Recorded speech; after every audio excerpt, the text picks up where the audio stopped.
Ward Burton is on the pole here, and Mark Martin's won his last 4 Busch starts on the outside pole.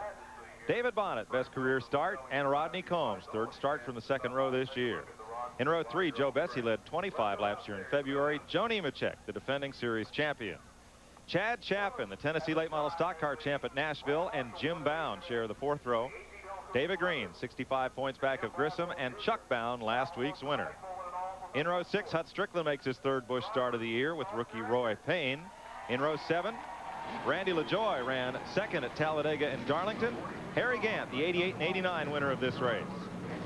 Row number 8, Terry Labonte finished 2nd at Watkins Glen in June, and Ken Schrader for a Busch win. He won last week at Lime Rock, Connecticut in the Busch North Series. Tommy Houston makes his 356th career start, and Ricky Craven has 3 runner-up finishes this year. Hermie Sadler, the rookie that won at Rougemont, and Steve Grissom, the point leader, won this race in '90. Billy Standridge makes his 2nd start of the year, with Stanton Barrett making his Busch debut. Robert Presley in the Rick Mast car finished 2nd here in the spring, and Dave Rezendi. Row number 13, Richard Lassiter and Jimmy Spencer. In the 14th row, Todd Bodine, a 3-time winner this year. Jeff Burton has a victory up at Myrtle Beach this season. In row number 15, Tracy Leslie won at IRP, and Clay Brown, the Florida newcomer, makes his 4th start of the year. Dale Jarrett won this race in 1991, and Barry Bostic raced in the first Busch race here in 1982. Michael Rich, the 20-year-old rookie from High Point, and Chad Little, who was 2nd in Dover in June. Then Shauna Robinson in row number 18 with Ronald Cooper, the Georgia driver, making his 2nd start in as many weeks. Tim Fedua finished 5th up at IRP, and Ed Barrier makes his 16th career start at Rockingham. The provisionals, Bobby Dotter 6th in points, and Tom Peck 5th last week at Martinsville. Mike Wallace, who finished 4th at Bristol, and Nathan Butke, the 18-year-old rookie from Randleman, North Carolina. They've fired the engines at the North Carolina Motor Speedway. We'll be back after this. First, the pace cars dive in, and Elmo Langley with the Trans Am safety car ahead of the field. 42 cars, 38 qualifiers, and 2 rows of provisional starters set to go here. They'll run 197 laps. This track just over a mile in length. Because it's been cool this morning, they'll give the drivers a couple of laps to warm things up. We'll take you in car today with Mark Martin. You see the roof cam on the top of his Winn-Dixie Ford up near the front of the windshield. And there is his over-the-shoulder race cam. And Mark's view is best seen by this roof cam right up in the center above the windshield.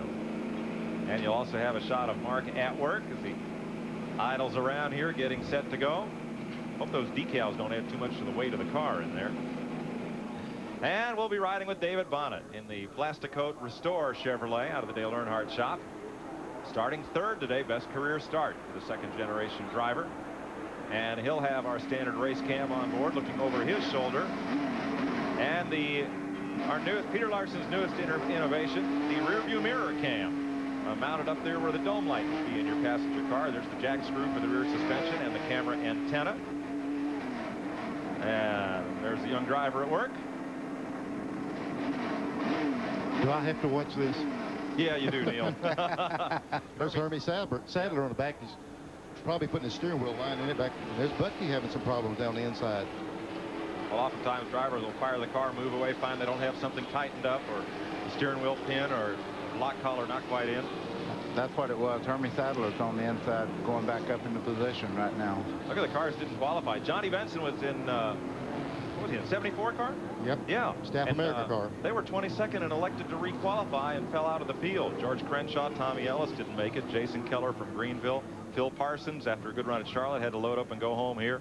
Stevie Reeves, Dennis Setzer in the Alliance Tractor Trailer training car. Now, they don't have a provisional because in the Busch Series, the provisional spots belong to the driver. They released Robert Presley, so that car goes home.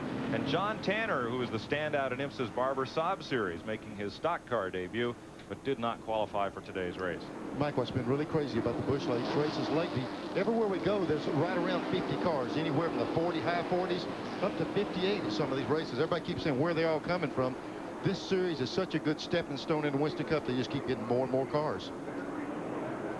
Packed field here, 23 Chevrolets, 8 Fords, 4 Pontiacs, 5 Oldsmobiles, and 2 Buicks in a race here today. Neil, are you a little nervous with David starting third? You just about had a big crash here in the booth. Just because I knocked this drink off and hit the talkback button, I'm okay now, guys. Y'all call the first couple of laps. I'm going outside. What do you think? I mean, he's had a great qualifying run. He and Tony put together certainly a great effort for here today. But you a little nervous with him starting third? Well, I'd like to lie to you and tell you I'm not, but I'm apprehensive about what's going to happen. And, you know, just rough. It's a rough occupation to get into, and I think it's rougher on me than it is him. Yeah, you know exactly how Ned Jarrett feels now. Yes, sir.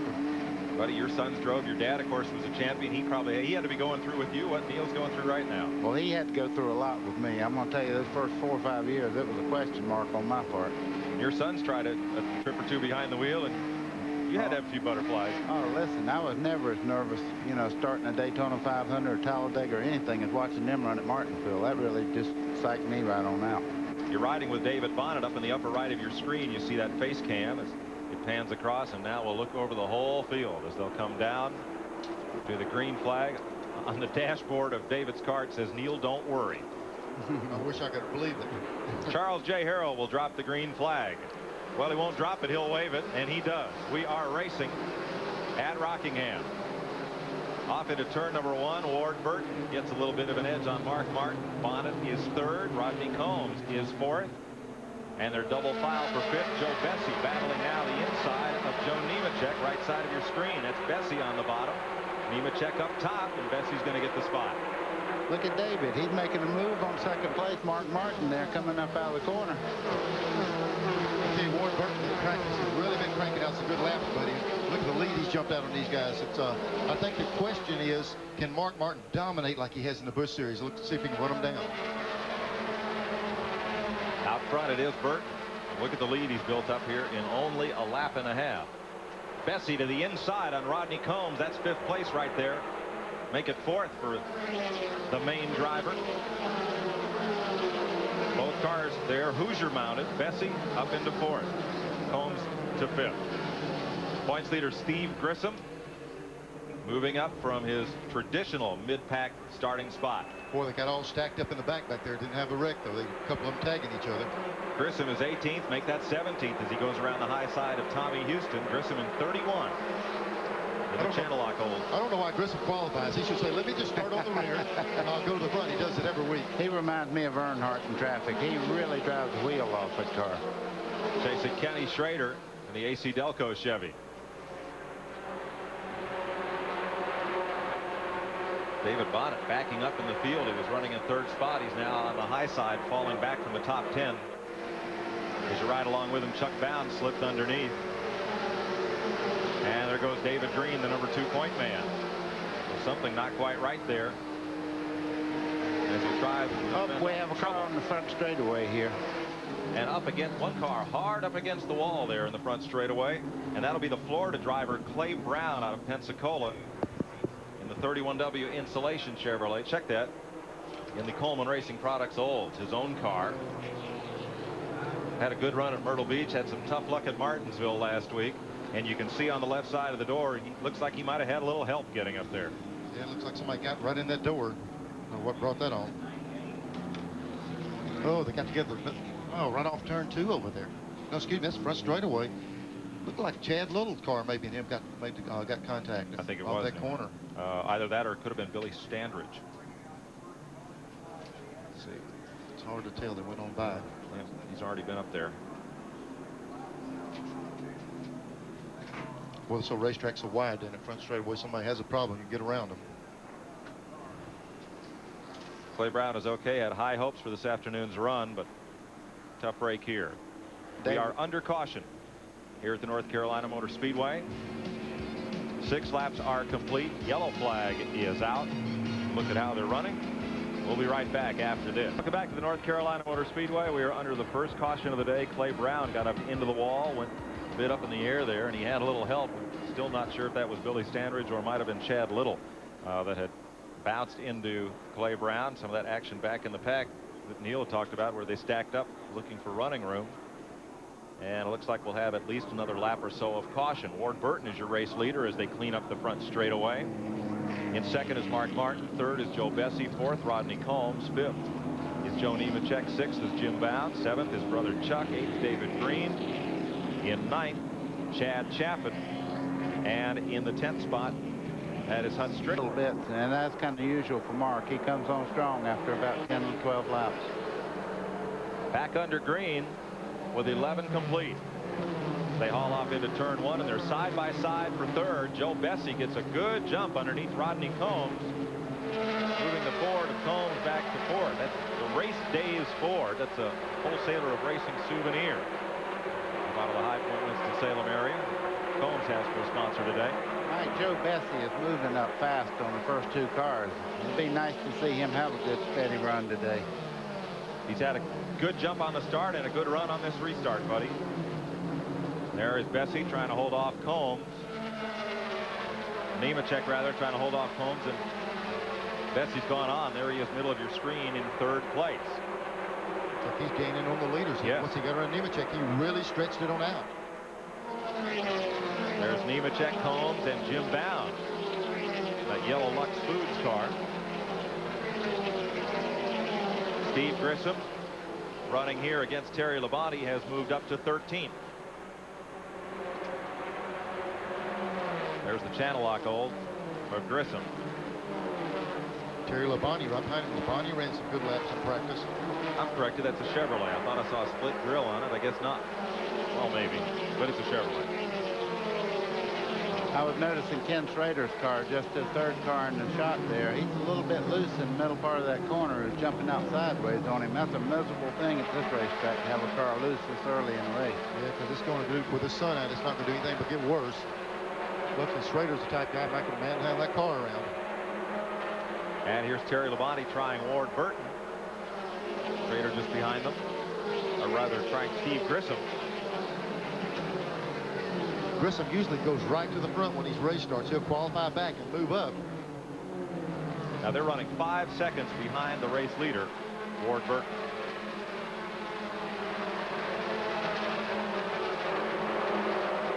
You know, Terry Labonte is one guy you never talk a whole bunch about, but he's always up front when the end comes. He's like a good mile runner. He never sprints very much at the very start, but near the end, he's always there. 13th, 14th, 15th position here. It's Grissom and Labonte trying to move up on the front runners with Kenny Schrader. But Labonte really closes in right in the middle of the corner on Grissom.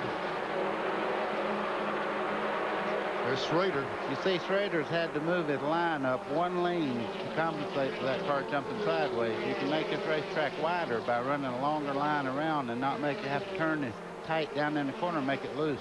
Now, fellas, watch in 3 and 4. Watch how Ward Burton in turn 4 will take a completely different line here than Mark Martin has been.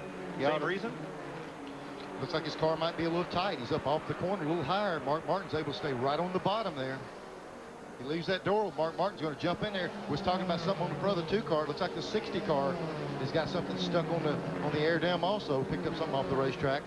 There it went. It just flew off. Yep. And you can see looseness on that car coming out of the corner there for Ward Burton. Mark Martin has a way of getting his car pretty well right. You notice how much lower he's running now. He'll make a move for the lead pretty soon here. Pretty soon. Right? This is How about now? How about that? How about right now? You'll see and you'll also see Mark's car kind of wiggle around. Everybody said, boy, his car looks loose, but he still keeps going. Mark can drive a car that's a little bit loose.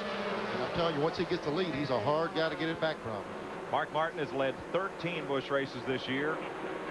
He has led 10 of the 13 he has run.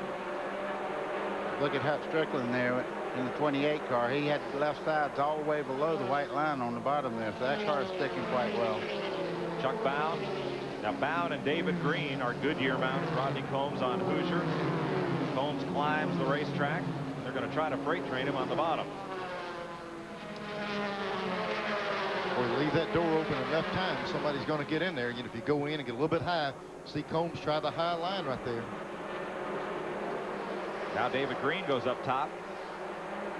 Got Strickland on the bottom. Yeah, there's Strickland right down under trying to get under Green.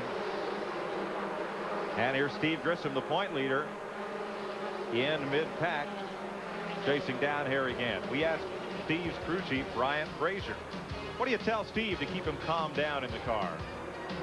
I just tell him, you know, we got to finish the race. We're right here in the end of this points battle, and not to do nothing, you know, silly or anything, which he's got a pretty level head on his shoulders anyway. So I just try to, you know, calm him down, talk to him a little bit, and tell him to settle down. Got to keep to finish the race. Got to have. And it is Joe Bessie, top of your screen, gaining ground on Mark Martin in the back straightaway for the lead. Let's show you what happened. As there, Martin has taken the lead, and Joe Bessie comes on. You know what? Ward Burton might just be sitting back there on the Hoosiers, letting this other car be the guinea pig and find out how his tires wear and run a little bit slower till he's sure what the Hoosiers are going to do later on in the race. Yeah, there's been a lot of speculation that they might wear, they might do this. A lot of the guys saw long runs, but it's just a cat and mouse game. And I can't help but think too, that 60 car, he's bad to get out front pedal that thing a little bit to run just the speed he needs to run. So running him down is one thing, passing him could be something else. Let's check with Ralph Shaheen. Joe Bessie at this point is only running in the low 25-second range, chasing Mark Martin. His strategy was to go hard early and then back off to a 26-second lap. His crew chief has put all of that in the hands of Joe Bessie. When Joe decides he wants to ease back into the 26-second range, he will do so. Could be 20, maybe even 30 laps into the race. That's a good point. The stopwatch can tell you if you're running good, but it can't tell you if the car feels good. If he goes back to a 20-second lap around this racetrack, that 60 car will lap him in about 15 laps from now, too. He's moving on. In the Joe Bessie pits. He's closing right in on him. He's there. You might say I can run hard and catch him and take the lead and then slow down, but I believe I'm like, buddy, if you get out front, slow down, he'll go right back around you. Oh, Boy, let's see. Here goes Bessie down to the bottom of the racetrack and into the lead. Tell you one thing, that's pretty impressive. Just jump right up here and pass that thing of Mark Martin's. I don't think I've seen anybody pass the 60 car Mark Martin like that this year, if you want to know the truth. Yeah, usually when we use the in-car camera, we're showing you the rear one, not the front one out of the 60. Because right. He's bad to lead all these races. Well, we didn't put one looking back this time. There's it from the roof cam, and you saw Bessie just squeeze a little loose there coming off turn 4. Bobby Hayden, Joe Bessie's crew chief, looking on. His driver in the lead. That's a look you can't buy right there. Nope. Don't see that satisfaction on that face when your car is leading. Those guys have to feel like we've done the best job we can possibly do for him. Yeah, Ty Bodine comes bouncing up through the pack. He started back in 27, doing the Steve Grissom thing, if you will. And now he is battling Chuck Bound for 11th place. Takes it away in the 6th position. That's a bad sign for the rest of these guys when that 7 car starts coming to the front.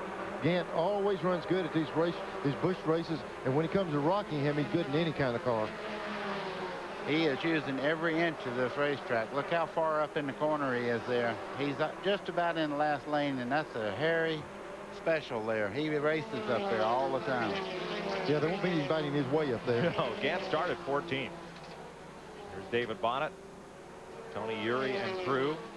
I guess they're just going to ride it out. The motor and sound like Buddy's had like a peat rasher and just try to get some laps. Up. Or maybe not. Up goes to Bonnet. Yes, sir. Oh, maybe out goes to Bonnet. Oh, geez. Well, that's 5 points, Baker, in the most obvious pun contest. Actually, that's 6 points because I wouldn't even have thought of that. And 7 because I would never have said it. Jeez. Oh, well. Ride around, have a good time. Yep. Have fun, David. Here's some people having fun, one racing hard. Well, that's not Rick Mast in the 0 car. If you were with us last week. Robert Presley, after being released by the Alliance team, he has been announced as the replacement for Harry Gant on the Leo Jackson Skoll Winston Cup team in 1995. So those folks are all family there at U.S. Tobacco. And Johnny Hayes convinced Rick Mast to put Presley in the car for these last few races to preserve his point standing in the Busch ranks. He's in the top 10. And currently, he's got this car in the top 20. He and Tracy Leslie battling there for what looks like 17th position. You know, it rained so much yesterday. I don't think everybody's got their car dialed in like they'd like to have. I'm noticing more people using the whole racetrack just to get around here than normally. Usually they run right around the bottom of the racetrack, and today they're all over the place. Buddy, you're saying that right there, and we're picking up, monitoring all the teams, and they're all saying, boy, we're getting loose, we're slipping, we're sliding. And I think that's been the big question. You know, yesterday shut the track down at 2 o'clock in the afternoon. Nobody got that practice they needed in, so going to take some adjusting on these cars. Well, there's 3 cars we know are hooked up. Joe Bessie, the leader, Harry Gant moving up, and Todd Bodine coming through the field. Here's Ralph. Close to some 50 laps being completed in this race. We're already starting to see just how long the tires will last. This is a set of Hoosiers from Joe Bessie's car. He is already complaining that the car is pushing into the corner and getting very loose coming off. His crew chief has told him to slow it down, take it easy, hang on to that lead. Push going in, loose coming out. That's when you tell the driver, you just got to drive. I'd like to fix it for you, but we got you out there, and the reason we pay you is to drive these things. And as we were saying that, the 7 car goes right by Ward Burton. 4th place. That's one reason. Harry Gant, he was the first guy to jump up on that outside. And, buddy, you know as well as anybody, this thing, when it gets in those conditions, the thing to do is move up there and use that high part of the racetrack. And that looseness part of it will go away, and then you got a little bit more area to work with. So Gant's taking advantage of that. Let's check with Glenn Jarrett. Well, guys, you know, when I drove a couple of weeks ago to Orange County, I ran on Hoosier tires, and they have a tendency, when you go in the corner, once they get a little wear on them, they give up, and you have to continue to turn the steering wheel. It makes it feel like the car's pushing just because it won't turn. And then by the time you turn it so much, that breaks the car loose coming off the corner. So it's probably just a wear factor. Remember, Ward Burton said at the top of the show, this track is very abrasive. It wears the tires out very quickly. I think, like Buddy Baker, I think Ward's just sitting back there taking it easy, trying to save those tires. But I'm not so sure it's as much as the push as it is the tires just getting worn out and not sticking. Glenn, what's the tire rule for the day? How many tires can these teams mount up and use? Well, I believe, Mike, that the tire rule, I'll check on it just to be doubly sure, but usually they let them have 2, let's see, wait a minute, I'm wrong, one per position. So I think that's what they've got here today. So, you know, if they wear them out, they're just going to have to be stuck with them. 2 sets of tires, the 4 on the car and 4 you can change, and that's it. Well, I'm going to tell you, when I raced down here, if I couldn't get new tires, I'd sprawl like a panther for them. Anybody listen? Yeah. I'll tell you one thing they've done, just to give you an indication of the question on the wear and everything. They went to a special rule for this specific race. They're going to give you 8 tires. It'll be 2 sets and 2 sets. And it's not that Glenn's not aware of it. It was something just before the race started. Okay. They decided to go with that extra set so these teams wouldn't be jeopardizing wrecking the cars with the tires wearing out. Good point. Randy LaJoy had a couple of second-place finishes, battling Ken Schrader and Steve Grissom. This will be for 11th place. You can see Randy LaJoy's car just a little bit loose coming off the corner there. I don't think anybody's got a good handle on this track right at the moment. Joe Bessie and Mark Martin just going past the Johnny Cotton, number 56 of Ronald Cooper. You're with Mark Martin. You know, Bessie was talking about his cars pushing in and loose off. The thing you need to keep in mind, he's leading while he's pushing in and loose going off, and the rest of the guys are chasing him. So that's just something you got to live with. You see them going down following these other cars. They're actually drafting here. There's a draft that really helps you on this racetrack. You say it's a mile track, there's no draft. There's plenty of draft here. Yeah, when you got a V6 motor, anything helps. Any kind of pull in front of it gives it a little tug down through there. There they are on the inside as we watch from our Ray Vestas aerial platform. Ray Vestas best in brakes, and look at the change in the handling there. Mark Martin's trying the outside. He saw Bessie get inside. That's Bessie down the inside. Mark Martin was outside. Tried to take that opportunity, that traffic, to pull around him. Bessie's car white with a blue roof in the inside lane, and Mark Martin's got that black Winn-Dixie Ford just behind him. Tight traffic. Man, I love that shot. That tells it all right there. You can see all the things that a car is doing wrong from this angle. And David Green has dropped down toward the bottom of the racetrack. The second place point man in the Bobby Labonte-owned Slim Jim Chevy. Yeah, I mean, he's got big problems. He's slowing way down coming in, and this could be really bad for him on that points battle. Yeah, at lap 58, I don't think this is a planned stop. Said he lost a cylinder on it. And here's Green coming to pit lane. You know, what really hurts him in these points thing is this is such a big field, 40-something cars, and if you fall out early, boy, you go way back. He's going straight to the garage. Straight to the garage. That's bad.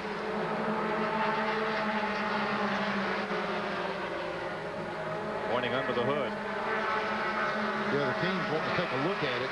He's pitting right there in that opening So he's wanting to stop right there and let him take a look before he goes all the way in the garage. Right, they have to put the car behind the wall to do any sustained work on it. Ralph is there. Ralph? We're down here. They are taking a look at a possible broken crankshaft. The crew is going to go underneath the car. We're taking a look into the hood. I don't see any smoke coming out of the car. The crew crawling all up and underneath the car. Now it looks like they're looking more at the drivetrain in the car. They are all over this car, swarming all over the Slim Jim machine at this point, trying to figure out what the possible problem is with this Century. Maybe a drive shaft.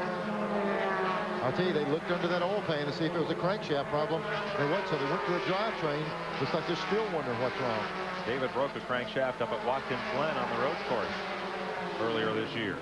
Maybe if you break one, Mike, you look for it every time. Usually look for a big hole in the pan and a chunk of rod sticking out of the... Mike, does that cameraman work for them? He's all the way up under the car as much as the people working on it there. Diagnostic technician. And our thanks to all the teams for allowing TNN the kind of access and cooperation we get with these Busch Grand National teams. Joe Bessie out in front of Mark Martin, Joe Nemechek, Harry Gant, and Ward Burton, the top 5. Todd Bodine is up now into the 6th position. Battle for 6th place. Back behind Harry Gant. Back here at 6th place here at the North Carolina Motor Speedway, it is Rodney Combs up and under Ward Burton, 2 Hoosier shod cars, and Hut Strickland in the Haviland Ford moving in.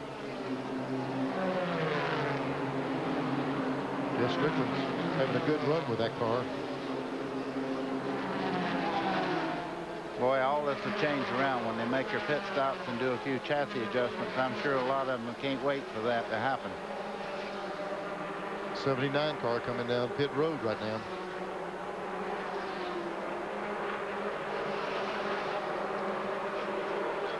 Those are the race leaders. You see them stacked back there. That is Joe Bessie and Mark Martin, followed by Tommy Houston in the midst of that. And now Joe Nemechek is up in the Harry Gant crew. Yeah, you know, Gant was the only guy running high, and all of a sudden we see about 8 or 10 of the top guys move to the top.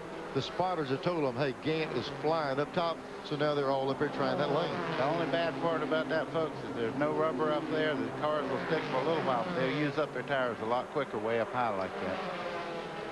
Lapping past Roy Payne, the rookie from Texas. Now watch what a different line these guys are running. Look at Nemechek right up there. Now they're getting the right side wheels almost above that top line. It's 3 lanes higher than they started this race. 6 cars, Tommy Houston coming down pit road. Yeah, he had just been lapped by the leaders, so comes in for tires in the Rosa Stores Ford. Look at Scott Houston and crew. Gonna put 4 on it. Looks like they'll lose probably 2 laps here in the process. Yeah, Mike, if you're losing that much time, that's usually the gauge. The minute the leader passes, you dive in the pits. Just wait as long as you can, hoping for that caution. And then as soon as the leader passes, jump in and get you some tires. Here's, look here, there's Gant coming right up on the back of Nemechek. 3rd place at stake here.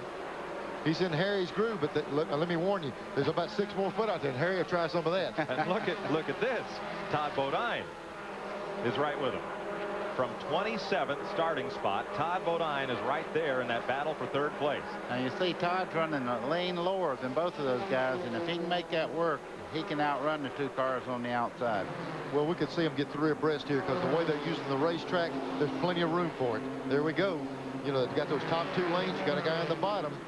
When they get to the corner, there's 3 lanes available to race in. And these are all cars on Goodyear tires, these 3 that are fighting for 3rd place.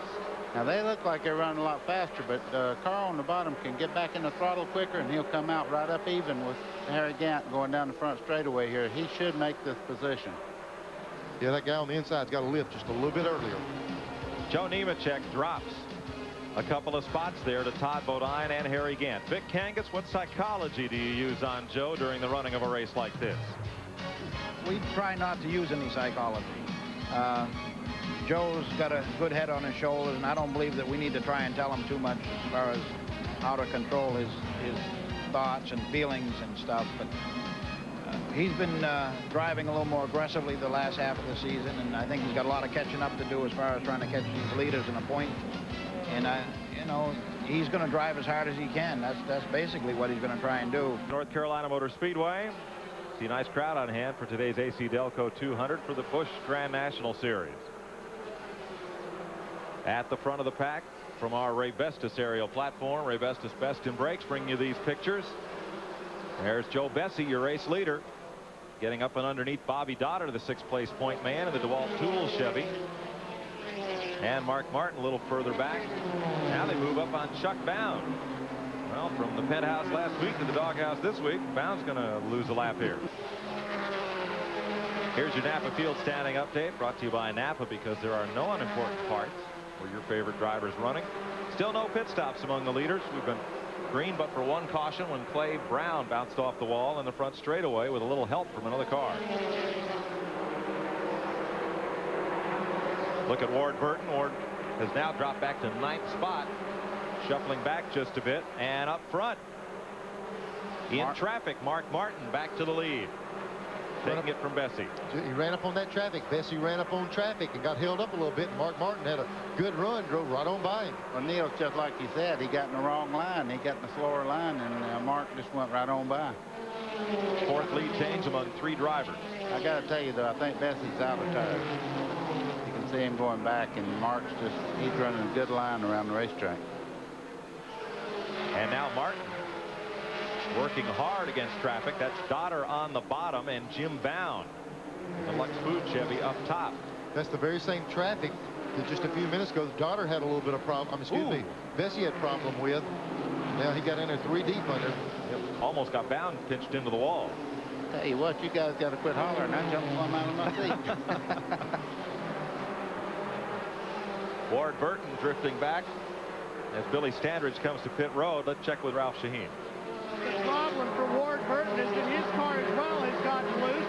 Crew Chief Freddie Pryor has asked him just to hang on and do his best. They're hoping that they'll get a yellow soon so they can change tires and make some adjustments to the suspension. Now let's go up pit road to Glenn Jarrett, who has a word about Joe Nemechek. Well, I've been watching Joe slip and slide, and so I asked crew chief Vic Angus, when you going to pit, Vic? He laughed and said, well, we don't really know. We're just going to stay out there till Joe can't stand it anymore. So they're going to run these things as long as they can. Guys, let me clear up that tire change rule. They do get 2 tires under caution per position. So that's a total of 12 tires if they want it. If they pit under green, they can change all they want. Thanks, Glenn. Nemechek is currently in 5th place. There's his mom, Martha. Boy, nobody pulls for him more than she does. She's there every lap. Look at this, cheerleader and all. She doesn't do that just because the camera's there. You're right. That's every lap.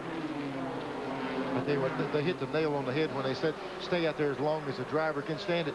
If it gets down to a slip and slide race, the guy that's got a lot of determination and doesn't mind sitting up there and really working hard all day is going to come out on this deal. You just got to outslide them. Your vocabulary comes to one word, tires. Everything you say is tires from now. Rodney Combs just pitted. So did Jim Bound. Fastest car on the racetrack is Todd Bodine in the C.C. Welliver Fiddle Faddle Chevy. There he is, up to 3rd place. He trails the leader right now by 4.5 seconds. Remember, he started 27th. He's running 3rd. And here's where he's come in how many laps? Does that look like a face that would worry about anything? I don't think so. They said that the 34 car, just while we're watching, he radioed, said his gas lights coming on in the corner. We're at lap 85. They ran 3 or 4 laps warming the cars up. So we're getting close to that window where somebody's going to run out and be the gauge for the rest of them to come in. Getting real close to time for a stop. 86 laps complete. We'll likely have pit stops when we come back. One brief caution, otherwise we've been green the whole way. Connor Robinson with a trail of smoke from the back of her Polaroid Captiva Chevy through turns 3 and 4. Has brought out the caution flag. David Green's car has been pushed back to the garage area. A cracked block has taken him from the race. Clyde McLeod rolling a tire past Todd Bodine's car. And here's Joe Nemechek pit. Vic Kangas and crew. Just 2? Nope. Wait for the jackman to come around before you jump in on that wheel. Ward Burton, Terry Labonte all getting 4 tires. Joe Bessie, Rick Mask, Randy LaJoy, Kenny Schrader, Harry Gant, Steve Grissom. Most everybody on the lead lap coming in. I watched Ford Burton. He got 4 tires and 3 rounds of bite. So that's a pretty significant change there on the chassis. Well, there's Shauna's motor when it turned loose coming off turn 4. Yeah, it's an instant picture you don't want to see.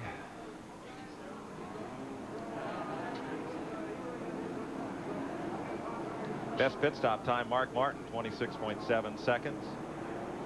Todd Bodine, 28.9. And see Harry Gant's crew a little further back. Gant lost a bit of positions there on the pit stop exchange for 4 tires. Or, excuse me, Harry Gant gained a bunch of positions. He is now the 2nd place car. My mistake. Ooh, that's trouble for everybody, don't you think, Neil? Yeah, I tell you, that thing, Mark Martin's car is so strong, and Gant did make up some ground on the caution. It'd be interesting to see if he got anything for him on this restart. I thought they were having trouble with the tires there. They Look at that weight jack going in there. That's about the most important part of the stop, is adjusting the chassis on this stop. They're having trouble with that stop there. So Mark Martin is out in the lead. 90 laps are complete. We're set to go here. Penalty on Jimmy Spencer's car. He'll go to the tail end of the longest line. Being too fast down pit road. See if we can catch up with Mark Martin here. Mark Martin, this is TNN. Can you copy us here? Well, looks like you and Joe Bessie had quite a bit of shuffling around for the lead. How's it going now that you've had a chance to put a whole gas stop on one set of tires? Well, it's going real good. The Goodyear tires are working great. The car, Winn-Dixie car's handling good. We put a couple of rounds of bite in it. It was a little bit loose, but looks like we're going to have a heck of a race here today. A bunch of cars running real good. Thanks, Mark. Good luck. Mark Martin in the Winn-Dixie Ford. Back up front, Ford Burton, Mark Martin, and Joe Bessie have led this race. That new paint job on his helmet, he looked like a big hawk sitting there. Well, the way he's been making it off with the purse money at these Busch races lately, I guess that fits. Has he lost a race this year that he was running all the way through? He hadn't lost the race. Every one he's won, the car stayed under him. If he finishes in victory lane. Here's Ralph. David, an unfortunate reason to bring your championship hopes to a close. Did you have any idea there was a problem with the motor? No, all of a sudden, going into 3, I let off the throttle, and I guess it broke a crankshaft or something, but it just vibrated real hard.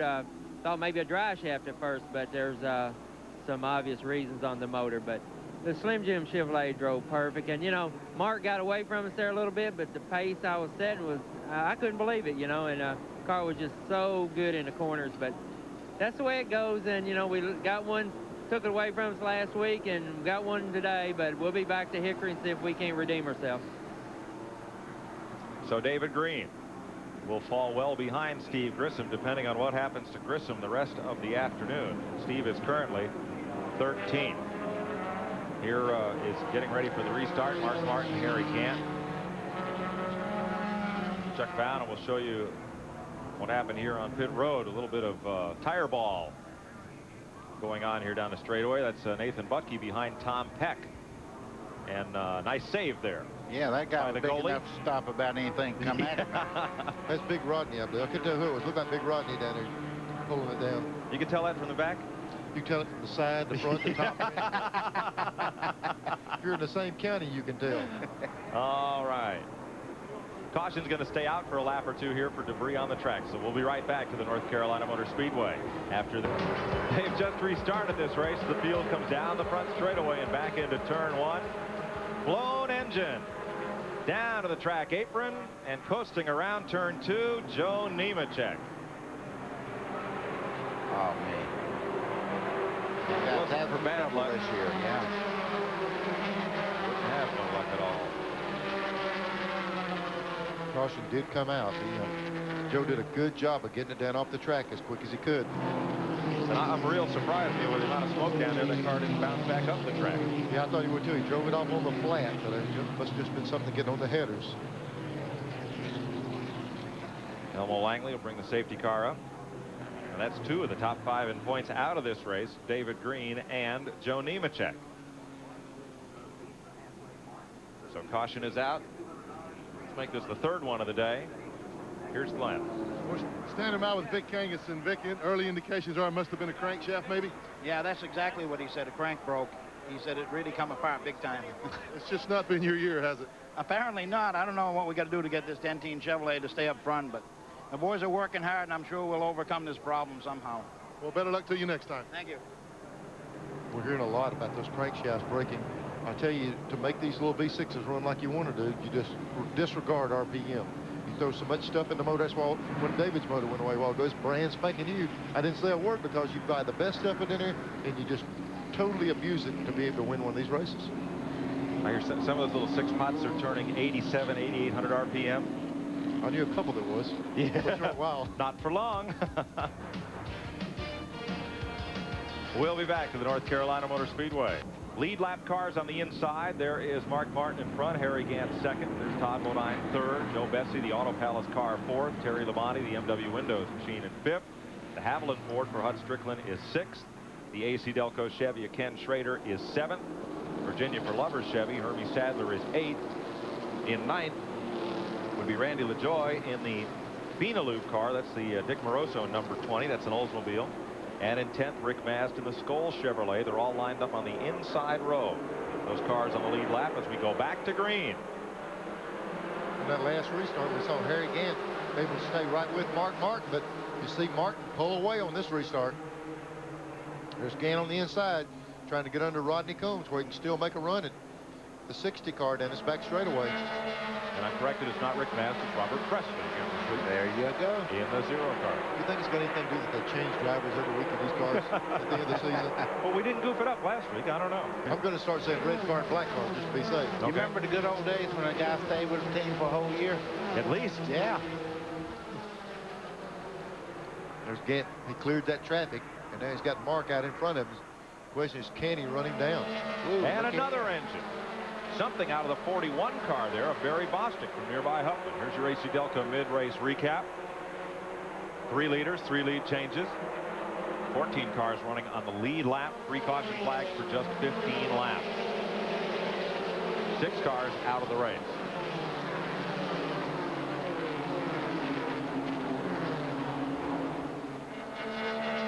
Joe Bessie getting around the lap traffic, trying to work his way back. He was leading just a little earlier. He's trying to get around this traffic, work up front. I believe Joe Bessie's car is fast as any car out there. Of course, he was just before the caution. This car is handling perfect on the bottom of the racetrack. When he gets up there, he can pass it and go right on up front. Let's check with Ralph. We were talking all day long about how tough this racetrack is on tires. Now, it's not what you think. It doesn't chew the tire up. This racetrack is actually very smooth surface-wise. What happens is the rubber gets so hot, it loses its adhesiveness. Now, let me show you what I mean. This tire started with 3.5 30 seconds worth of tread. We put the little depth gauge in here. We can show you that it is now down to 3.30 seconds. Only 1/2 of a 30-second is gone on this tire. It's the heat that will ruin your tires here. To compound the problem for Joe Bessie, he had 1 tire going flat. That's what really caused his car to go bad when the handling came around. Now let's go to Glenn Jarrett with another tire story. Well, you're right, Ralph. The Tire Chronicles continue. We're in Ricky Craven's pits now. They're pitting right next to Joe Nemechek. As soon as Joe's engine blew and he was out of the race, their guys came running over and wanted another set of sticker tires. The 99 car only had 1 set of stickers left. They wanted 1 more just as a precaution. As I said, they get 2 free tires per position on caution changes, so they wanted to have stickers to put on the car if at all possible. A couple of guys in front of them in the pits have fallen out. They wanted to have every shot at every opportunity to make up those positions in the point standings. They wanted sticker tires. They bought some from Nemechek. You know, that gauge we was looking at, Neil, that really does not tell the whole story. You could see the grain on that tire. It was graining up a lot. When they pull like that, boy, I'm telling you, they get wormy. Hut Strickland trying to get underneath Rodney Combs there, but he drops in line, and Combs shoots way up the racetrack. Meanwhile, Todd Bodine gets past Harry Gant. That's 2nd place. Well, we said a while ago, Mike, you said he had possibly the fastest car on the track. It's showing up because now that he's gotten around Gant, he'll probably start running Mark Martin down the leader. Look at this battle behind them as again Rodney Combs tries to keep Hut Strickland back. Combs qualified very well. Second row on the grid, but he is now 2 laps down. He pitted under green before the yellow and lost 2 laps at that point. Neil, that low groove is beginning to pay off. You see Ward Burton going under Hut Strickland there and just moving right on away. If you can run the bottom, it's much faster than up high. Well, you know, Burton sat on the pole and faded when the race started. They said they put 3 rounds of bite in the car, so maybe they've helped his problem a little bit. If I were Rodney, I'd be looking for about the 7th lane out there. This car's tough to, when you lose the handle here, buddy, it looks real tough to hang on to the car. Yeah, you wish you had about 3 more hands when you start to go in the corner here when they're not handling well. Joe Bessie moving up under Harry Gant. This would now be the first of the Hoosier cars in the race, and he is, well, he's 5th, looking for 4th. He run them down from the straightaway back. That's the impressive part of Joe Bessie's run right now. Gant's up there in that top lane. Bessie drove down in the bottom. Now Gant will try to drive right on back by him going this corner. When you're on that outside, you go a little deeper in the corner. You can see Todd Bodine not very far ahead of Bessie. This car is going to be hard to beat today. Todd Bodine, though, is in the process of running down Mark Martin. That gap is diminishing every lap. There's Gant. He said, let me get back up here where I belong, up here in this dust on the top. And just behind them, here's Robert Presley moving up for a run on Randy LaJoie. Woo. Steve Grissom is right with them. This is the 9th place battle. If they had another Phenolube decal on there, they'd have hit this end. Boy, that was close. Boy, Grissom's in the driver's seat on the points thing today. You know, you bring up the question a while ago, buddy. Now does Grissom back off and ride? Because if he just finishes today, he gains a lot of points. But it also gives you that option. You can run hard, and if something happens, you still don't lose because your toughest guy in the points is already out. I don't think this guy knows how to ride. I think he's a racer, and he attacks the racetrack as it goes along. He gets stronger and stronger. I think he's one of the guys, if he's really slowed down, I think his game plan will go right away from him. I think you could be right, buddy. Grissom right behind Robert Presley in the 0 car. Has a look underneath, but Presley sails it off into the corner. He's looking ahead for Randy LaJoie. You know, that's what we see every lap, every corner. Grissom is making an effort to get around the guy in front of him. He's plugging away each lap at him, each corner. So he's not riding, he's going after him. At 2nd place, closing. There's going to be a battle in a second here, but right now, there it is. It is Joe Bessie.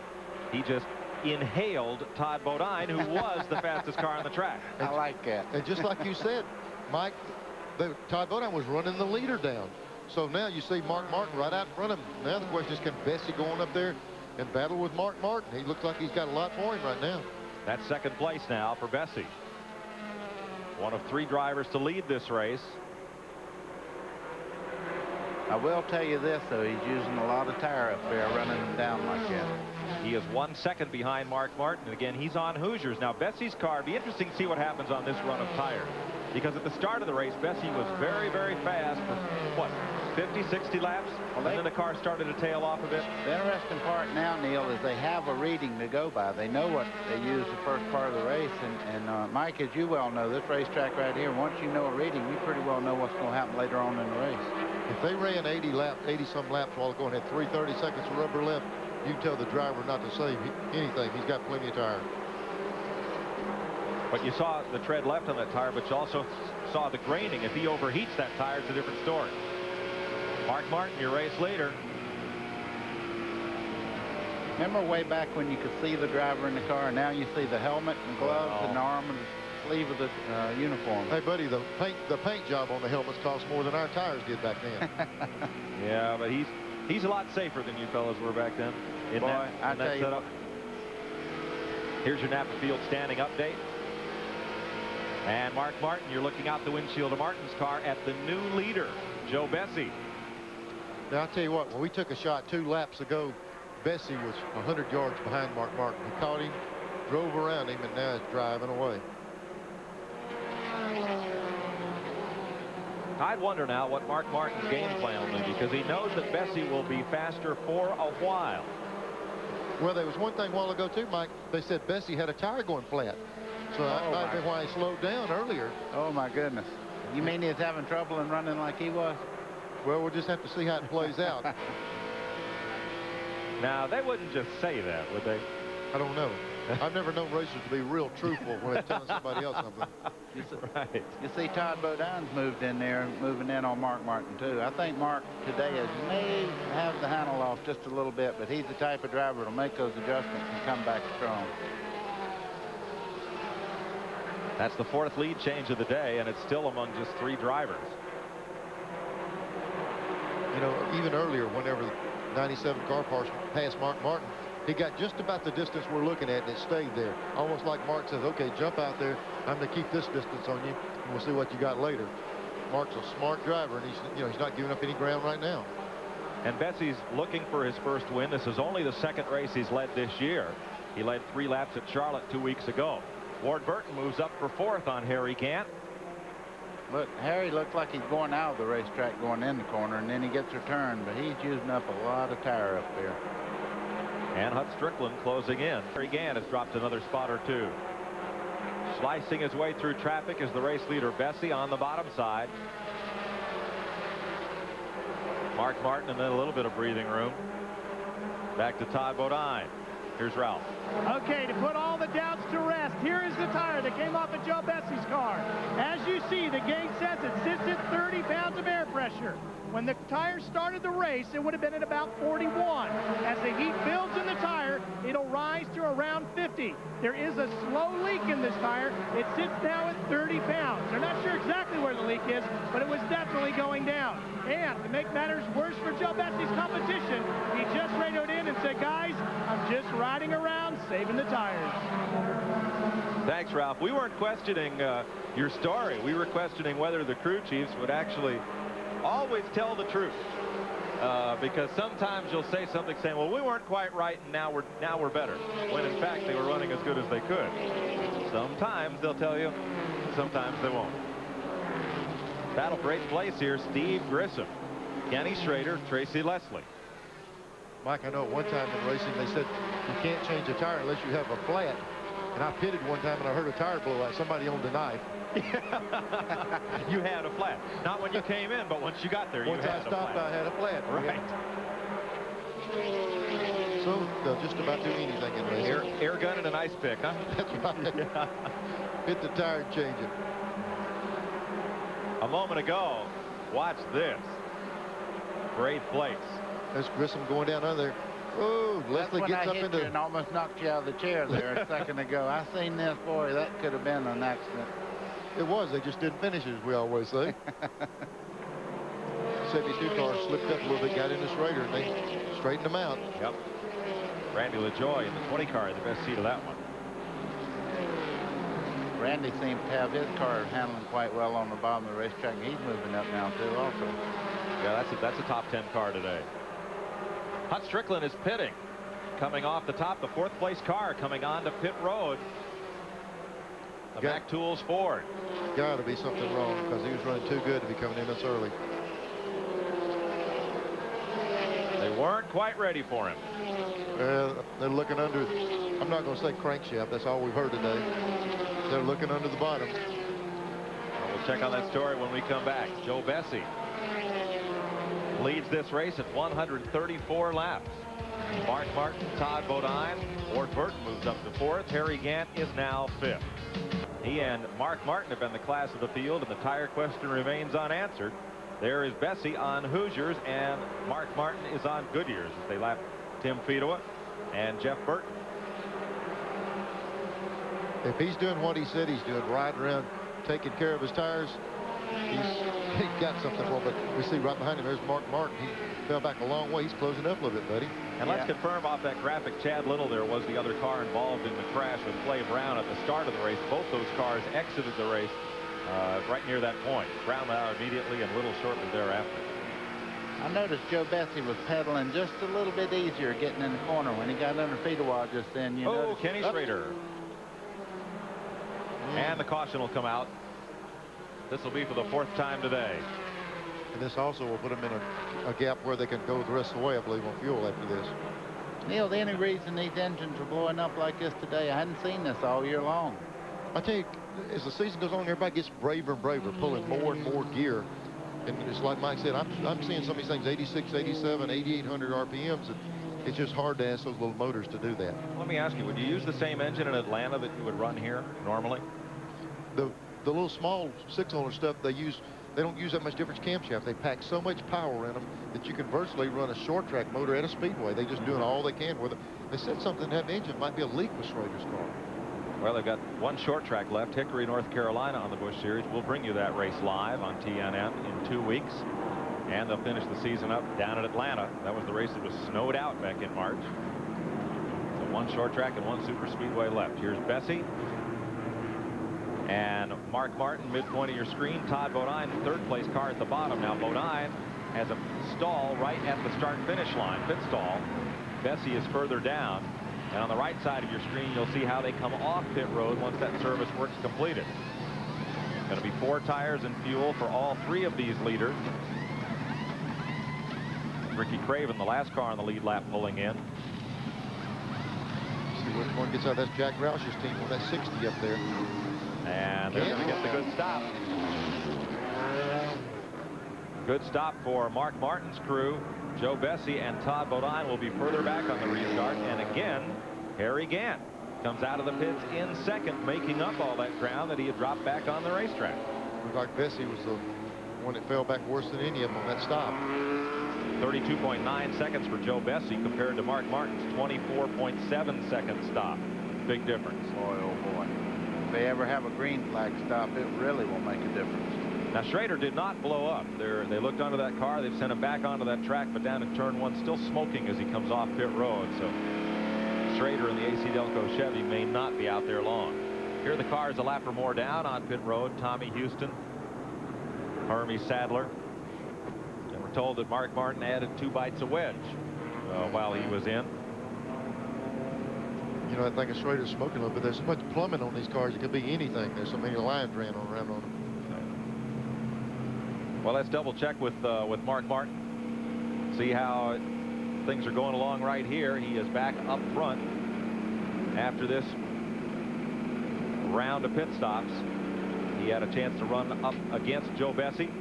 See him resting his left arm there. That feels pretty good when you've had it hanging on that steering wheel, just to put it up there and let it just rest for a second, because you really work that left arm over here. Well, let's find out. We'll check with him. Mark, this is TNN. What's it going to be, you or Joe Bessie this afternoon? I don't know. It's going to be quite a bit of racing left here, and there's a bunch of good cars. Bessie's really strong, but we're going to give him all we got. Okay, Mark Martin up front in the lead. We're under caution. Todd Bodine fell back a bit on the stops. Harry Gant moved back up to second. Ward Burton is third. Terry Labonte fourth. Bodine in fifth. Joe Bessie in sixth. Steve Grissom in seventh. Eighth is Tracy Leslie. Ninth would be Randy LaJoie. And in the 10th spot is Robert Presley. We'll be back to Rockingham. We start from our Ray Bestis aerial platform, the Best in Brakes, as they come off turn number 4 and they get set for the green flag here at Rockingham. Under 60 laps to go. And Mark Martin pulls them down the front straightaway by a good bit. Harry Gant, the yellow car, in second. Ward Burton in blue and orange in third, the number 2 car. Rodney Combs up there.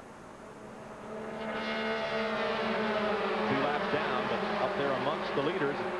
Burton has a quick look at Harry Gant. Nothing there. Well, yeah, there is. Oh, ooh, just about 1 lane width is all. It's all Gant would give him. It's all he needed. He said, "Excuse me, Mr. Gant." It took him a half a lap to say it, but he meant it. That's right. That's right. I'll tell you something, got the work ahead of Bessie. He got caught back in that traffic some. As did Todd Bodine. And Terry Labonte is up there. Labonte battling Bessie as Burton sweeps underneath. There's that race. Todd Bodine is right there. 4th place.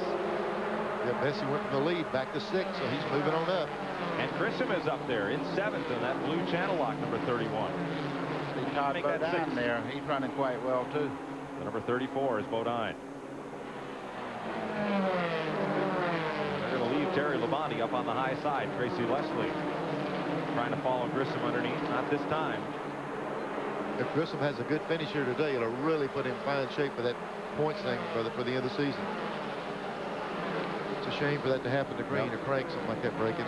You'd rather settle it on the racetrack. Of course, you can't go to Hickory and coast because there's no room to coast. You coast, you get run over. On coast, you'll not roll, they'll roll you out of the place. Yeah, right.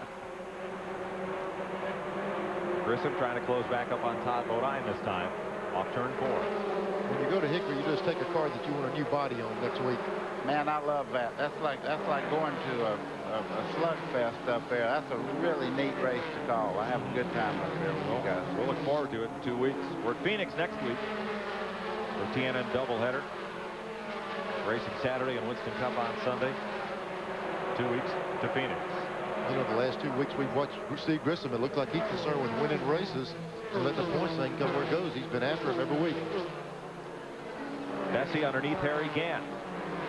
If Joe Bessie has a chance to win this race, it'll be only the second time in Busch Series history that 2 rookies have won in the same year. Hermie Sadler won at Rougemont. I tell you, Bessie's got his work cut out for him. It's almost a straightaway behind Mark Martin right now, and Mark has the benefit of having Jeff right behind him there. Not Jeff. I have to do that one time every race, folks. Ward Burton. You think that's an advantage? Burton's right there. He's not just riding, he is right there. Todd Bodine gets under Harry Gant. 2 Goodyear cars. In this tire tussle of the top 5, only Bessie is on the Hoosiers. He is third, the blue and white car, bottom of your screen.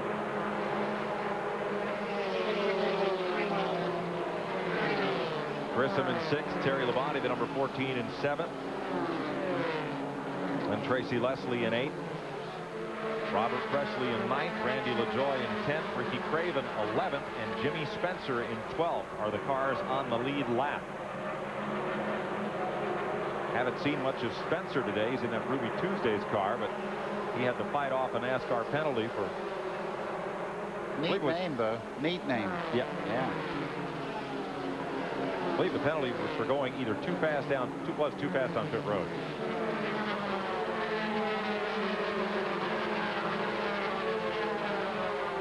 There's Gant. He's already moved back up there in the top, and there's Grissom trying to work the bottom of that racetrack. Make up a lot of ground right through the middle of the corner if you keep that car down there. I think Harry's running the ACDelco 220 today. They had odometer in that car. If anybody's turning RPM, it ought to be Harry. Yes. Because he's got 100 yards longer straightaway than anyone else. Yeah, I'm afraid that his car is just a little bit off on the handling. He can't get the car to cut, stay down low. Watch him go up here. Notice Grissom on the bottom here. He'll close right up beside of him coming up off the corner there. The problem you have with this deal, when you go down turn 1, it's okay, but as you come off of turn 2, you meet. The blue car's going to be coming up. The yellow one's going to be coming down. You got to give each other a little room. See right there, they almost touch. Yeah, it's much tougher coming off 2 than it is 3 and 4 because you got that big dog leg in the front straightaway, so you can give the car a little more head coming out of the corner. There goes 31. Boy, every time he runs right beside him in the corner. And it's easier to make the pass right there. Here we are back in turn 2. And watch how close they get together coming off this corner. Grissom's car's going to want to go up. Gant's got to come down. Well, you come off turn 4 here, it looks like the entrance ramp onto a freeway. There's so much room. You come off turn 2 at this racetrack, it looks like you're flying down the road making a hard left into your driveway. Well, it looks like the exit ramp, you're going the wrong way. Yeah, right. Here's Ralph. I had an opportunity to talk to Ed Whitaker, the crew chief for Harry Gant's number 7 entry. That car is loose. So is the number 14 of Terry Labonte, according to his crew chief, also his father, Bob Labonte. There goes Gant. Sliding up the racetrack. They're 7.5 seconds behind the leader. Look at Grissom. I mean, he was locked trying to hold that thing straight there. It was all over the racetrack. Worked that car a lot in the bottom of the racetrack. He got a little bit loose. As soon as Labonte got behind him, it really loosened Grissom up. And his hands full, like Buddy said. And now Tracy Leslie is a part of this. In the Detroit gasket car. Now Grissom gets the opportunity to try that upper lane. Robert Presley there coming through the corner. He's 9th, moving in on this battle.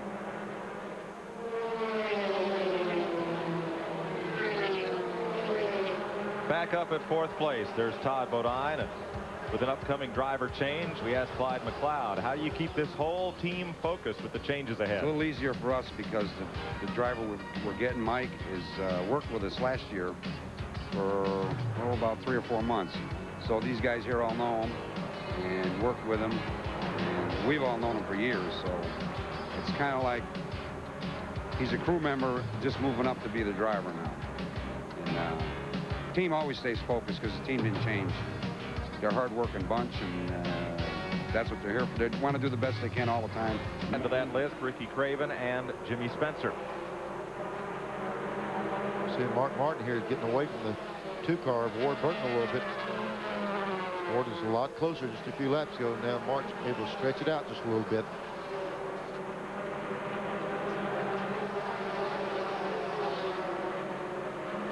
There's a look at Mark Martin's lead. And further back, Terry Labonte has just slipped underneath Tracy Leslie to take over 7th place. And there's Randy LaJoy just behind them. And just ahead is Steve Grissom and Harry Gant. So we'll see if this combination is any quicker with Labonte in front than it was with Tracy Leslie ahead. And if they can run down the 5th and 6th place car. Leaders are pretty well spread around the racetrack right now. I'll tell you, Mark Martin's probably feeling pretty good. Jack Rouse just called him and said there's no threat from behind. So they feel like the pace they're running, no one can come up there and battle them. You know, we thought Bessie might be able to, but since he's pitted, he's not been able to close back in. Now look at this battle. It is tightening up. Labonte is leading Tracy Leslie right up to the back bumper of Steve Grissom. Grissom, the point leader, is 6th. Harry Gant, that yellow French's Mustard car, is 7th, or excuse me, is 5th. Let's check with Ralph. Mike, Freddie Fryer is, of course, the crew chief for Ward Burton. Freddie, Jack Rouse just radioed to Mark Martin and said there was nobody charging in from behind. Is he right, or can Ward get you? Well, I don't know. Ward said that he was trying to hold off to the end, but the car's a little bit loose, so we'll just have to wait and see. How hard can you charge at him? Well, I've never asked him how hard he can go, but I think he can go a little harder if he had to. Well, Glenn, what's the story at your end of this?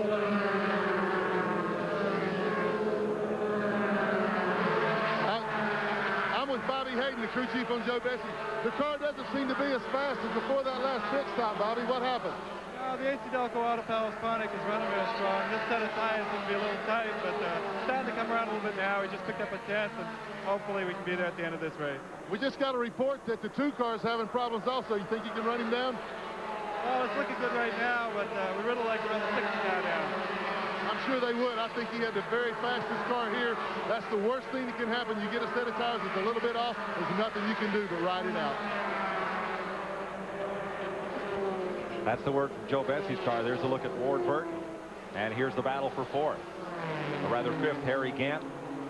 Way up high, Steve Grissom. Now with Terry Labonte down low. I think Grissom's going to make a tremendous Winston Cup driver. He's got just that steady charge all day long. I really like to watch him run.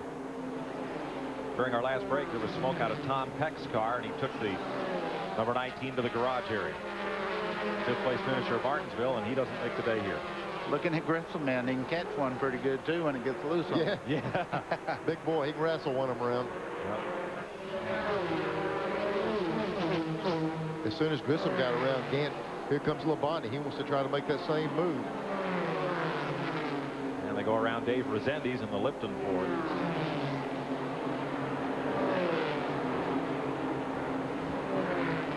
Freddie Fryer, who's Ward Burton's crew chief, made a brief stab at Winston Cup racing. Very successful driver on the short tracks. Finished 6th in the Alabama 500 at Talladega in 1970, driving Bill Ellis's winged Plymouth Superbird. I remember that. Of course, I remember everything up till about 1958, I guess. Here's your Napa Field standing update. Harry Gant's car comes to rest behind the wall. Ralph Shaheen, what happened? Harry, did you have any idea it was developing a problem? Yeah, halfway we knew we was having trouble, so we tried to ride it out, and I didn't think it would last, so we didn't like much of it. Harry Gant will climb out and try it again tomorrow in the ACDelco 500. Through for the day. Up front, it is Mark Martin. Ward Burton is closing in. And also coming fast is Joe Bessie. They're the leaders. You see Burton has caught Mark Martin, and there may indeed be a difference of tires. On the restart, Joe Bessie, who is now third, trailed Mark Martin by 1.7 seconds. Over the next 11 laps, that gap built up to 4.1 seconds. But in these last 21 laps, Bessie has cut that gap in half. And a lap ago, he trailed by less than 2 seconds. There's Bessie's number 97. He'll have to work Ronald Cooper and Chuck Bound as race traffic to have a shot at the leaders. Ward Burton disappears out of screen. Bessie goes around the Johnny Cotton car, Ronald Cooper. You see Bessie having to go high there. That takes a little time off of him catching the lead cars. Something happened to the 2 car coming off the second turn, it looked like. I think he got caught on the outside, almost got in the wall. And here comes Bessie in traffic. Bessie flying through traffic. Here's Steve Grissom and Tracy Leslie. Back up front. Boy, that traffic right there. Mark Martin got through it in a hurry. The 2 car got caught on the outside, lost about 10 car lengths. And Bessie made up some ground on second place. Ward Burton. You'll see traffic, and there's Bessie, 4th car in line. I tell you, he's flying around this racetrack. High or low, he's fast. Yep. He goes around the grease lightning machine of Ed Barrier. He is 1.7 seconds behind Mark Martin. But he has 12 laps to catch him. I'm telling you, it's hard to believe that car hadn't won a race yet. Joe Bessie is really a good race car driver in that car. I don't know how you get any better around the racetrack. Look out. Look at that nice line. That's just the way I teach you. That's right. Bessie was in contention to win here in February of 1992, but he got a tap from Robert Presley and spun, finished 11th that day. 10 laps to go. Mark Martin on Goodyear's. Ward Burton on Hoosier. Joe Bessie on Hoosier. Todd Bodine on Goodyear. Tires have been the story today. This car here, like I said, is if it's running, it's won every race this year that it finished. He's got him a lead right now. You know, Neil, all the times that Mark Martin's run ASA and stuff like that, he's really good in tight traffic. Years and years of experience. Whoa. Boy, Jimmy Spencer got into the back of Bobby Dotter there as he was trying to keep from going a lap down. Spencer was the last car on the lead lap. And now Mark Martin gets by. It's going to be a good move for Mark. That put him right in between those 2 cars, cleared them, and he's got so now those other cars for Burton to have to deal with. Mark's stretching it out a little bit. Ricky Craven also a lap down. Leaves us 9 cars on the lead lap. Bobby Dotter is 2 laps down. Now here's Bessie. It closed it up again. Where is he? There he is, right side of your screen. Okay, underneath Ricky Craven. Fellow former Busch North competitor. Now it's Bessie drawing a bead on Ward Burton. But can either of them catch Mark Martin? Well, they're going to have to race each other a little bit. That's just exactly what Mark Martin would like to see him do. Ward Burton just called the crew chief, said he's doing all he can do. He has nothing left. That means he's in trouble because Joe Bessie is just about to get under him there. Mark's got enough lead here. If Bessie and Burton go at each other just a lap or 2, he's going to be in good shape.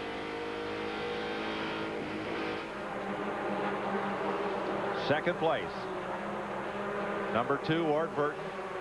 And Joe Bessie in 97 moving in. 6 laps to go.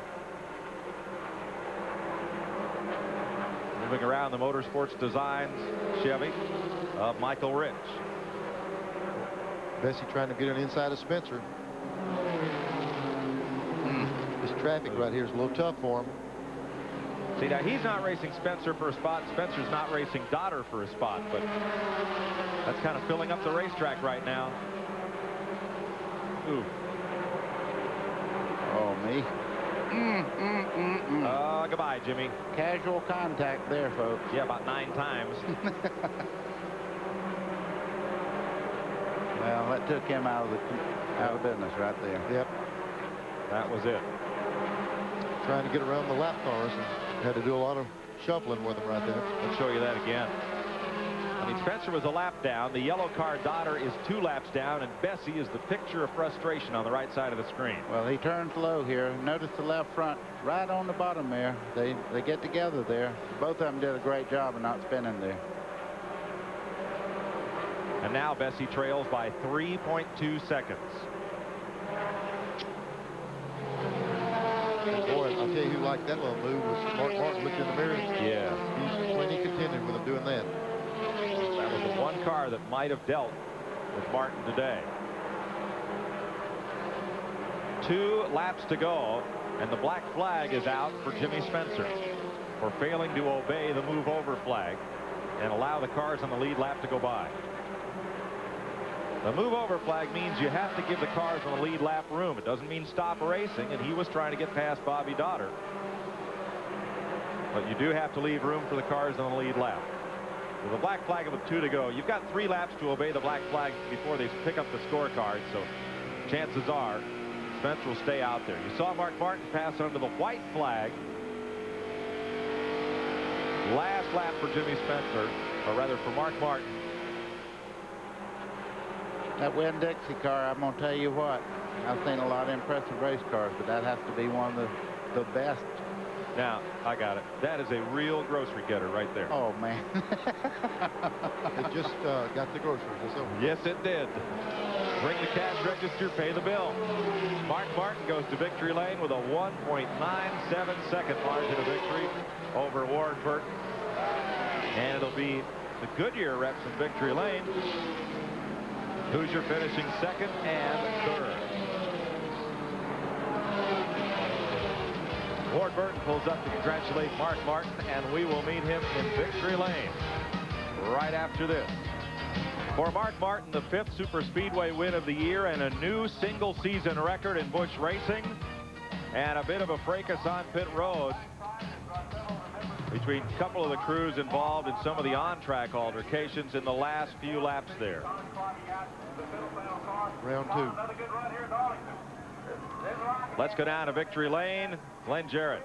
Well, 7 races, 7 faces, and they all belong to the crew of 60 and Mark Martin. Mark and I never used to be that good of friends. This year, we've become real close. I've seen him a lot this year. Yes, man, it's been great. This Winn-Dixie team had me in a great car today, and they were awesome on pit road, and you know, I just want to thank them. Their preparation made that possible. It was a tough race, and the Goodyear tires just stayed on that thing all the way. You know, the longer we ran, the better off we got, and we had a nice long run there at the end, and you know, left us in good shape. But you know, this is really great for Ford and for Winn-Dixie and for these guys that work on this car. Well, in the end, Mark, it was a little easier than I think you might have thought it would have been. Those guys on the Hoosier tires were really strong there for a long time. It wasn't easy. I was working at it. It wasn't easy. With about 10, 15 laps to go, I was working as hard as I've ever worked in a race car, trying to get some cars in between Ward and I. So once I got, you know, got through traffic a little bit better than he did, I was pretty comfortable. But he was right there. Well, and Mark Martin is right here for the 7th time this year. These guys have been unbelievable. They finished 7 races this year. They've won all 7 that they finished. Thank goodness for the rest of the Busch Series. They fell out of a couple races they entered. Joe, it looked like it was getting a little heated out there. Give us your viewpoint. I just, first of all, I can't say enough. I can't say enough about this crew. This ACDelco's race, they work night and day. The last 2 or 3 days, we tested down here last week, and I mean, it almost paid off for us. The lap traffic, I mean, it was to a point where I couldn't, I mean, I was catching Ward, I think I was even catching Mark, and just the lap traffic was running side by side, and I probably went where there wasn't quite enough room, but the passing flag means move over, single file, let the lead laps go, and obviously it wasn't being followed. In your mind, Dan, there is absolutely no excuse, I assume, for what took place. How do you deal with it from there? Things got a little ugly down here. What do you do as a driver now? I don't know. I mean, obviously you're talking about the deal with Jimmy Spencer, and I think he needs to take a look at the whole picture. I believe he was down a lap and had nothing to gain with racing me. And I mean, he's got to get over it. He's got a major sponsor, and he can't be running around acting like that. He's done it for years and gotten away with it, and maybe this might put an end to it. I don't know. One thing should be said, as a driver, Joe Bessie stayed in the car and did not get involved in the situation personally. Mike? Yeah, I know. Joe Bessie takes a bit of a break, and he comes home with a fine third-place finish, one of his best efforts in his short Busch Grand National career. There you see him behind Mark Martin and Ward Burton. Todd Bodine finishes 4th. Terry Labonte is 5th today. In 6th, Tracy Leslie. The point leader, Steve Grissom, is 7th, and that's a big gain for Grissom. Randy LaJoie is 8th. Robert Presley, the last car on the lead lap, was 9th. Ricky Craven is 10th. Jimmy Spencer, 11th. Bobby Dotter, Chuck Bown, 2 laps down. Ronald Cooper, Rodney Combs in 15th. Further back, Dale Jarrett was 16th. 17th, Tim Fedua. 18th, Roy Payne. Hermie Sadler. Mike Wallace completed the top 20. Jim Bown was 21st. Jeff Burton, Billy Standridge, Nathan Butke, and Michael Rich. That's the top 25. Then it was Ed Barrier, Dave Rezendes, and Barry Bostic. In the garage, Harry Gant and Chad Chaffin. From there on back, cars that did not finish the race. Tommy Houston was running. Tom Peck was not. Neither was Schrader, Strickland, or Barrett. Joe Nemechek, tough day. He may fall out of the top 5 after this. Shauna Robinson, David Green, David Bonnet, and Richard Lassiter. Chad Little and Clay Brown. Here's Ralph.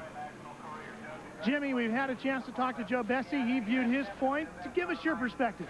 Well, I was running for position there with a couple cars, and leaders come up, moved over for him. Mark passed me on the outside, 2-car passed me on the outside. 97 car just decided to try to hit me, turn me around. You know, I don't know what the hell his problem was. And then he just rubbed the whole side of my race car all up and cost me 2 or 3 positions there. I was really upset with him. 2 views to every story, Mike. Jimmy Spencer will be back tomorrow in the Winston Cup race, driving for Bobby Allison. Jimmy walking away from this one. So at the Rock, Mark Martin picks up another big win, and Steve Grissom gains a lot of points. We'll be right back to tell you how many.